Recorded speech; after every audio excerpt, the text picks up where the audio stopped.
The conversation around Margiela Tabi's is not really about shoes, at least not entirely. Yes, there are real talking points around design lineage we could pick up. Margiela did not invent the split-toe form, and the Tabi references Japanese footwear dating back centuries.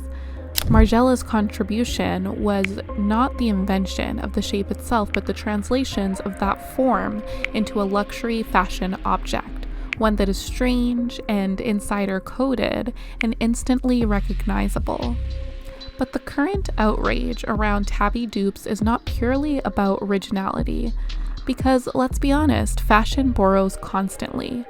Luxury borrows from uniforms and workwear and religious dresses and street culture, subcultures, indigenous craft, and global traditions all the time. So when people are suddenly becoming deeply precious about the sanctity of the Tabi, I think that we have to ask, what are they actually protecting? This is where Pierre Bourdieu's theory of distinction becomes useful. Bourdieu argued that taste is never neutral. Taste is one of the ways that people mark class, education, and cultural access and social belonging. What we call good taste often functions as a quiet sorting system. It tells people who is in the know and who has the right references, who belongs in the room and who does not. And that's why the Tabi became so powerful. To the average person, Tabis are ugly. They're kind of confusing, they're hooved, and they're a little unsettling. But within a certain creative class, fashion editors, downtown girls, art students, stylists, designers, and people who know the reference, that ugliness, in quotes, was a part of the appeal. The Tabi said that I understand fashion beyond prettiness. I understand the archive, I understand Margiela, and I understand the taste can be difficult, strange, and even slightly repellent. It was not just a shoe, it was a signal. And it's almost like Margiela took the Tabi shoe out of one culture and then placed it into another that was unfamiliar with it in a very Duchampian way. It's like an assisted ready-made. An object that is ordinary to a certain people group, when put in a different culture, in a different context, is all of a sudden art. So in this way, the Tabi is not just a shoe, it's a signal, and signals only work when not everyone can read them.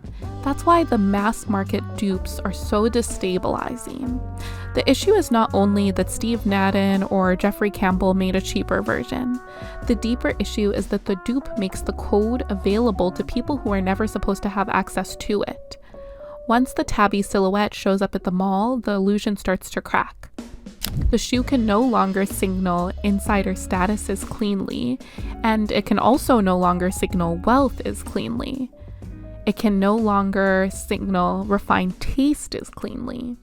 The object may look the same, but its social function changes.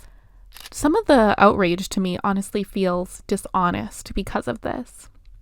People will say that they're angry about copying, and sometimes that's true, but a lot of the emotion is really about dilution. It's about losing the pleasure of being recognized by a niche group while remaining illegible to everyone else. The Tabi used to say, I know something that you don't, and the dupe now says, everyone knows. And that's the nightmare for any status object, and honestly I think is something similar to what happened to the row.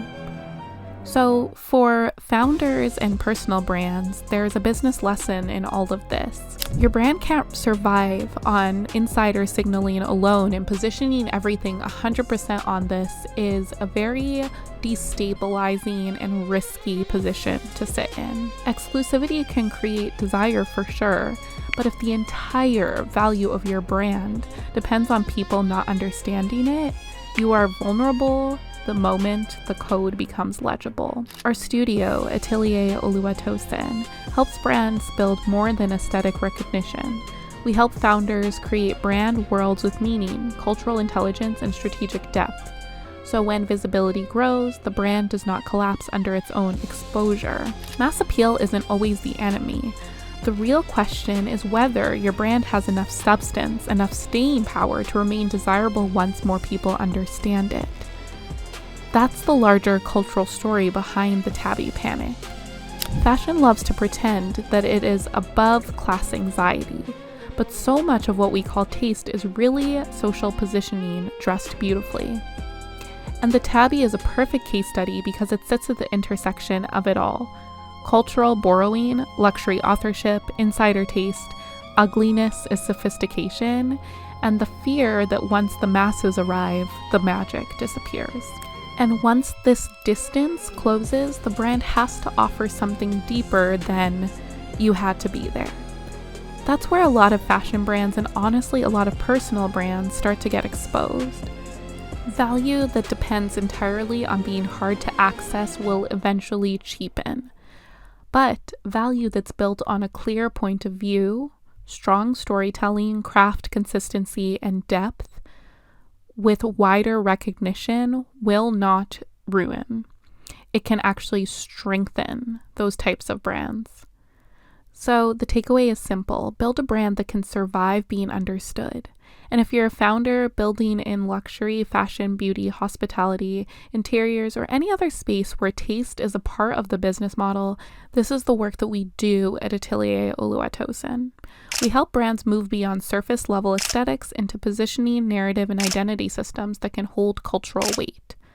You can learn more by reaching out to us. We hope to hear from you soon. Take good care.